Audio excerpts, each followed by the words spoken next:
everybody now awaiting the arrival of Prime Minister Narendra Modi here at Red Fort.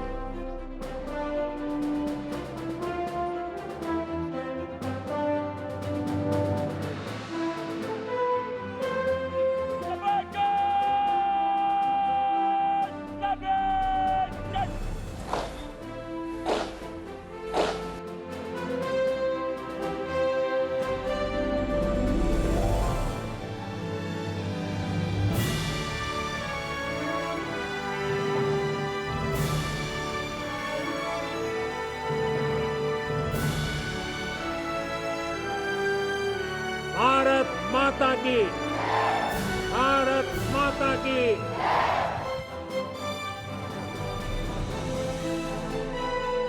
That the people of a democracy are its driving force, its engines of renewal and revival, the Prime Minister will share with the nation the progress made and outline the programs in the making, the foregrounding of inclusion, equity and growth in all development initiatives.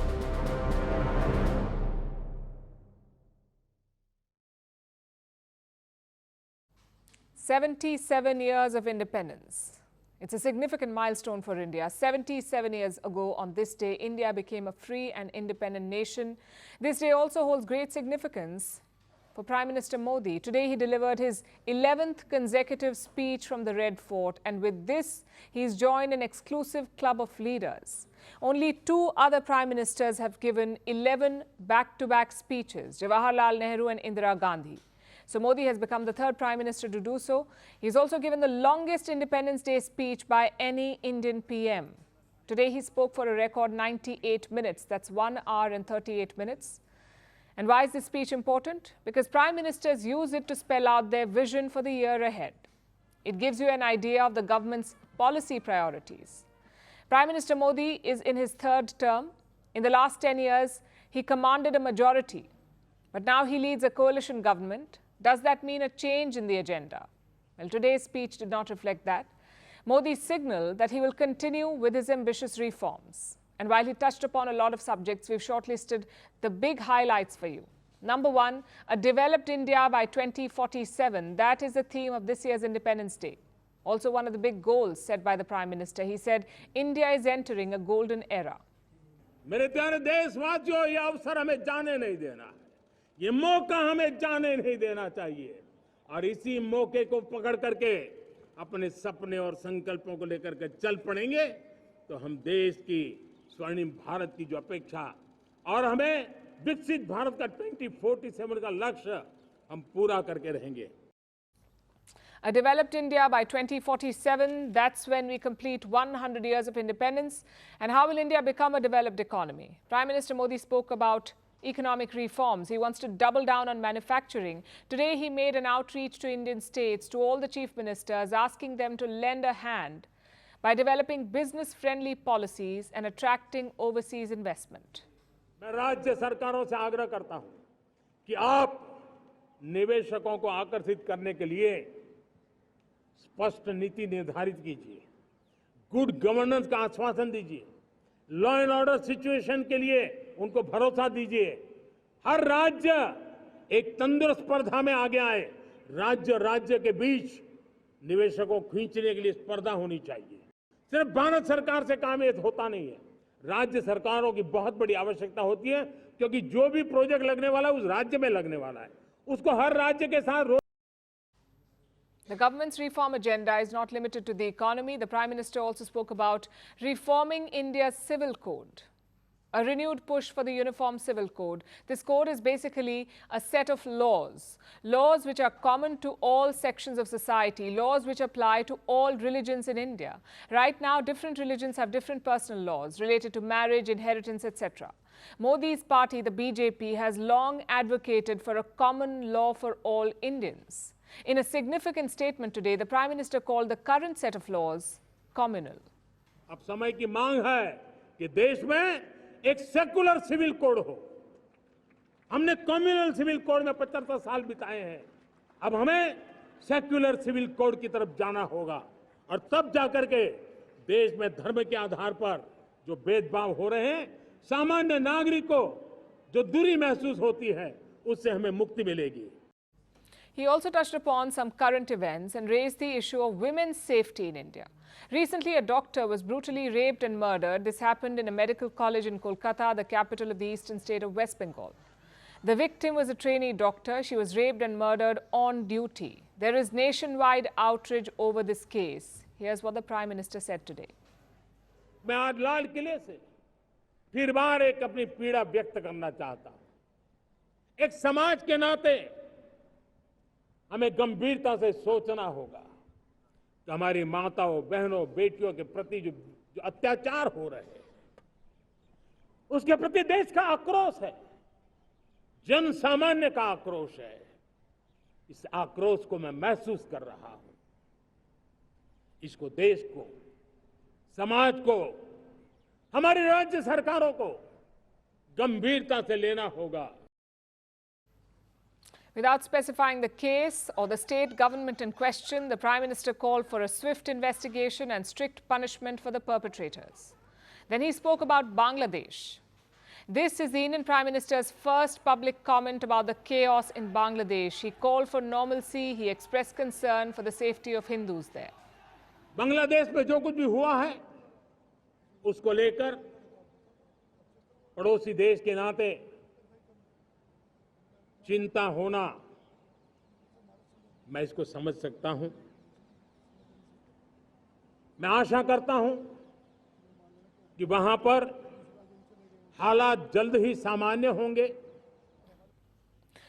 Beyond the issues, there were some big ideas in the speech, like one nation, one election. It's something Prime Minister Modi has been pushing for since he first took office in 2014. The idea is fairly simple, but it's also controversial.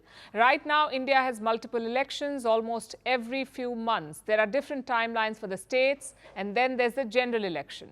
So at any given point in time, some part of the country is in an election cycle. The idea is to change that, to hold all elections together. Hence the name One Nation, One Election. कि हर 3 महीने 6 महीने कहीं न कहीं चुनाव चल रहा है। वन नेशन वन इलेक्शन के लिए देश को आगे आना होगा। Like I said, it's a controversial idea. Not everyone is on board, so we'll have to wait and see how the government navigates this. But speaking of elections, the Prime Minister also wants fresh faces in politics. Today, he urged the youth of India to get involved, 100,000 of them at least. He wants at least 1 lakh young people without any political lineage or family history to join politics. उनको जो पसंद हो उस दल में जाए, उस दल में जाकर के वो जनप्रतिनिधि बनकर के आगे आए। देश तय करके चले कि आने वाले दिनों में 1 लाख ऐसे नौजवान जो परिवार राजनीति से दूर दूर का संबंध नहीं है, ऐसे फ्रेश ब्लड आएंगे तो सोच भी नहीं आएगी, सामर्थ्य भी नहीं आएगा। Then he talked about the Olympics. India wants to host the Olympic Games in 2036, that is 12 years from now. Bharat ने G20 को ऑर्गेनाइज किया, हिंदुस्तान के अनेक शहरों में ऑर्गेनाइज किया, 200 से ज्यादा इवेंट किए। पूरे विश्व में G20 का इतना बड़ा व्याप, इतना बड़ा कार्यक्रम कभी नहीं हुआ, इस बार हुआ। इसने एक बात सिद्ध कर दी है कि भारत में बड़े से बड़े कार्यक्रम ऑर्गेनाइज करने की ताकत है। भारत को किसी कोई भी हॉस्पिटैलिटी का सामर्थ्य भारत में सबसे ज्यादा है। अगर ये सिद्ध हो चुका है तो साथियों, हिंदुस्तान का सपना है कि 2036 में जो ओलंपिक होगा वो मेरे हिंदुस्तान की धरती पर हो, इसके लिए हम तैयारी कर रहे हैं। India's Olympic champions, the medal winners from Paris, were also present at the Red Fort today. Later in the day, the Prime Minister hosted them at his official residence on Lok Kalyan Marg. Beyond traditional sports, Prime Minister Modi also wants India to lead the global gaming market. Bharat के पास बहुत बड़ी विरासत है। हम gaming की दुनिया में बहुत नई टैलेंट को लेकर के आ सकते हैं। विश्व के हर बच्चे को हमारे देश के बनी हुई गेमिंग की ओर आकर्षित कर सकते हैं। मैं चाहता हूं कि भारत के बच्चे, भारत के नौजवान वे गेमिंग की दुनिया को लीड करें। So those were the big takeaways. They spell out the priorities and the vision of the Prime Minister in his 3rd term. It's an ambitious agenda. We'll be tracking the progress for you.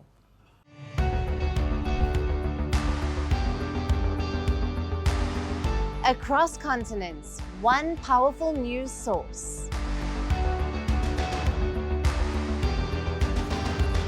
Bringing you diverse perspectives on the issues that matter.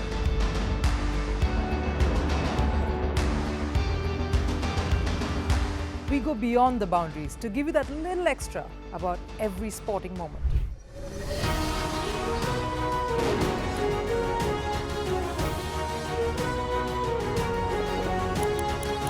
So thank you for making First Post 5 million strong. We're counting on your support, and you can trust us to bring you the news unfiltered and unvarnished.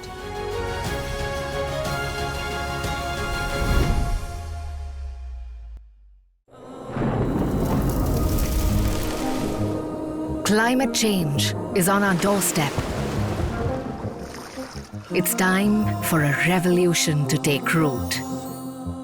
And it starts with 1.4 billion Indians. It starts with one tree for humanity, one tree for Mother Earth, one tree for our future.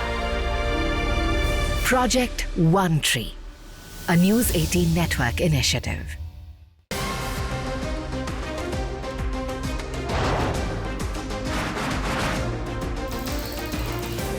On the show today, the T20 World Cup bandwagon has moved across to the West Indies. What can you expect